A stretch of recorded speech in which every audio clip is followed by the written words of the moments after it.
से महिला की जो हत्या करी गई पति के द्वारा, उसको किस तरीके से देखती हैं? जब तक हमारा समाज अपने पुत्र को अपनी इंश्योरेंस समझेगा, हर माँ बाप सोचेगा कि मेरा पुत्र जो मेरी लाइफ इंश्योरेंस है और जो मेरी लड़की है वो मेरी लाइबिलिटी है, इसको मैं इससे हल्का हूँ जल्दी से जल्दी। और पुत्र लाइफ इंश्योरेंस है और शादी के बाद वो सामान भी लाएगा, क्योंकि शादी के बाद दहेज लाएगा। तो जब तक लोग समाज हमारा पुत्र को अपनी लाइफ इंश्योरेंस समझेगा और एक उसको ज़रिया मानेगा कि वो शादी पर सामान लेके आएगा, और लड़की को घर से जल्दी विदा करने के लिए पढ़ लिख के भी करा दें, लेकिन घर से जाकर, क्योंकि हमको बहू लानी है, तब तक ये चलता रहेगा। ये हमारी रियासत है, ये हमारी गंदी सोच है, ये पुरानी सोच है। पुरानी सोच इसलिए क्योंकि पुराने ज़माने में लड़कियों को पढ़ाते नहीं थे, कमाऊ नहीं करते थे और उनको बोझा समझते थे, और अब तक बोझा समझते हैं। जिस तरीके से गेटेड नोएडा में जो हत्या हुई है बच्चे के सामने, खुद उसके बाप ने अपनी पत्नी को जलाया, किस तरीके से देखती मैं? मैं आपको बता रही थी कि जब तक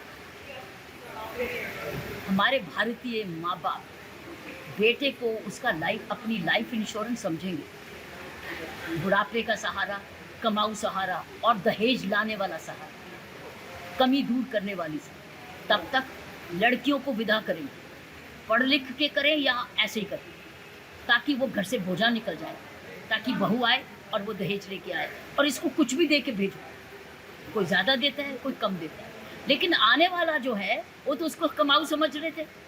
वो तो सोच रहे थे कि ससुराल वाले कि ये हमारे लड़के का दाम मिल रहा है, इसको लड़के को हमने बड़ा किया, पढ़ाया लिखाया, प्रोफेशनल बनाया, लेकिन हमारा दाम दो।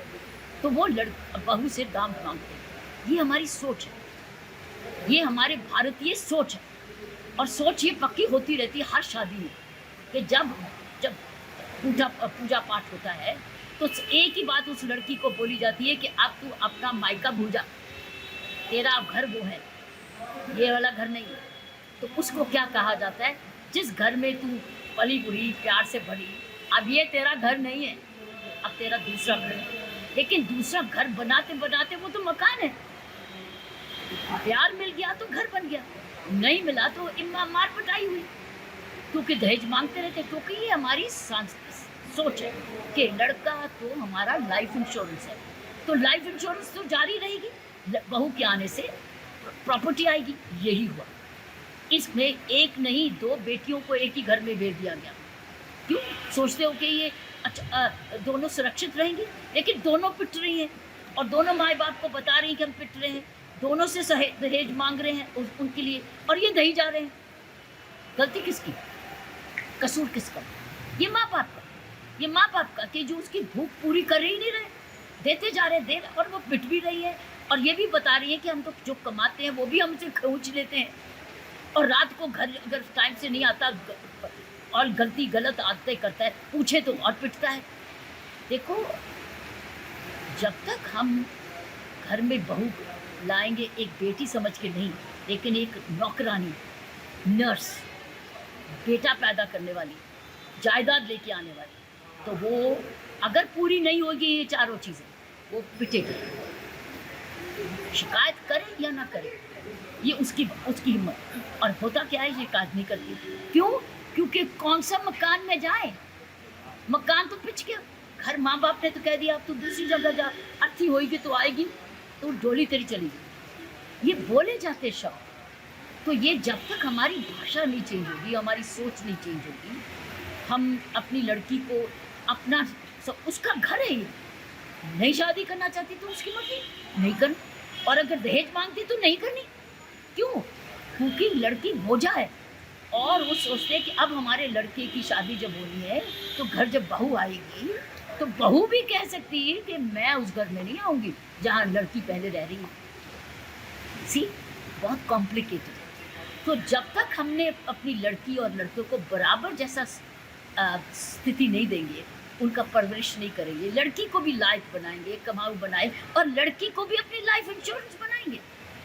हो सकता है लड़की को, मैं अपने माँ बाप की लाइफ इंश्योरेंस थी, मेरे माँ बाप लास्ट सांस तक मैं उनकी सेवा कर पाई, क्योंकि मुझे उन्होंने तैयार ऐसे किया था, मैं उनकी लाइफ इंश्योरेंस बनूँ। ये ईश्वर की कृपा हुई। तो सवाल उठता है, जब तक दोनों जिन्हें लाइफ इंश्योरेंस नहीं बनेंगे, लड़का हो या लड़की, तब तक लड़की बोझा बनेगी और लोग लड़की को सोचेंगे कि माइग्रेंट करके निकालो घर से बाहर, क्योंकि हमने एक बहू लानी है, उसे भी दहेज लेना है, उसे तो दहेज लेना है, और तुझे जो देना दे दिया, अब और भी देते रहेंगे ताकि तू अपने मायके से दूर रहे। जब तक ये सोच नहीं बदलेगी, निक्की जैसे केसेस, जैसे अब ये हुआ ग्रेटर नोएडा का, ये होते रहेंगे। और एक और बात है कि जब ये बात हो रही है, ये गांव का केस है, तो गांव वालों को नहीं मालूम, सरपंच को नहीं मालूम, आस पड़ोस को नहीं मालूम। कानून में ड्यूटी देती है, ड्यूटी है क्राइम को रिपोर्ट करना। क्यों नहीं रिपोर्ट करी? वो नहीं दे रही क्योंकि वो अपना मकान नहीं छोड़ना चाहती। घर तो है नहीं उसका, जो घर वो होता है जिसमें प्यार हो, इज्जत हो, मान हो। इधर तो पिटाई हो रही है रोज, तो ये घर थोड़ी है, ये तो छत और मकान है सिर्फ। नहीं नहीं, ये तो जेल है, ये घर नहीं है, ये उसका मकान भी जेल है, उसमें रह रही है। तो ये मैं कहना चाहती हूँ कि जब तक ये सोच नहीं बदलेगी, लड़की और लड़के को बराबर से लाइफ बनाएंगे और दोनों को अपने बुढ़ापे के सहारा बनाएंगे, और लड़की की फिर उसके बाद अगर कोई प्रॉब्लम होती है, घर उसके लिए खुला रखेंगे, तब तक निक्की जैसे केसेस होते रहेंगे, कोई रिपोर्ट करे या ना करे।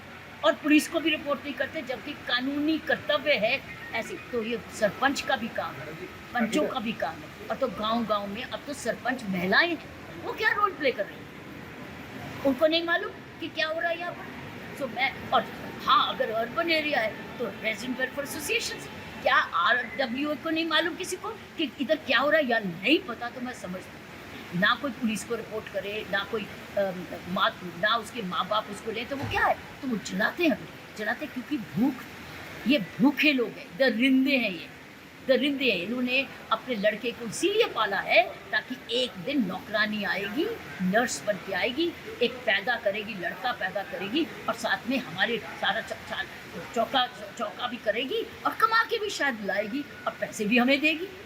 उनके लिए तो जरिया था इनकम का, एक और बहू एक जरिया है और लेने का।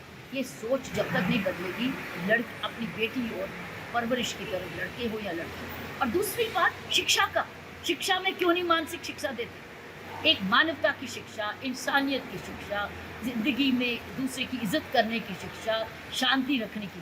हम योग करते हैं, योग असली योग तो ये है। तो स्कूलों में टीचर्स भी सिखाएं कि असली ये कैसे समाज में इंसानियत की जाती है।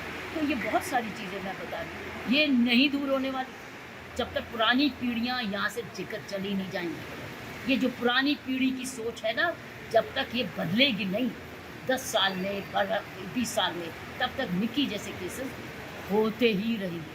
और टीचर्स का रोल बहुत इम्पोर्टेंट है, सरपंचों का रोल बड़ा इम्पोर्टेंट है। ये सरपंचों का, RWA प्रेसिडेंट्स का ये रोल है कि वो अपना कर्तव्य निभाएं, और जो पीड़ित है वो भी शिकायत करे, हिम्मत करे कि पुलिस के पास शिकायत करने की, क्योंकि पुलिस का कर्तव्य बनता है ऐसी चीज़ों को तुरंत रोकना और सुरक्षा प्रदान करना। जब तक हमारा समाज अपने पुत्र को अपनी इंश्योरेंस समझेगा, हर माँ बाप सोचेगा कि मेरा पुत्र जो मेरी लाइफ इंश्योरेंस है, और जो मेरी लड़की है वो मेरी लाइबिलिटी है, इसको मैं इससे हल्का हूँ जल्दी से जल्दी। और पुत्र लाइफ इंश्योरेंस है, और शादी के बाद वो सामान भी लाएगा, क्योंकि शादी के बाद दहेज लाएगा। तो जब तक लोग, समाज हमारा पुत्र को अपनी लाइफ इंश्योरेंस समझेगा और एक उसको जरिया मानेगा कि वो शादी पे सामान लेके आएगा, और लड़की को घर से जल्दी विदा करने के लिए पढ़ लिख के भी करा दें, लेकिन घर से जाकर, क्योंकि हमको बहू लानी है, तब तक ये चलता रहेगा। ये हमारी रियासत है, ये हमारी गंदी सोच है, ये पुरानी सोच है। पुरानी सोच इसलिए क्योंकि पुराने ज़माने में लड़कियों को पढ़ाते नहीं थे, कमाऊ नहीं करते थे, और उनको बोझा समझते थे, और अब तक बोझा समझते हैं।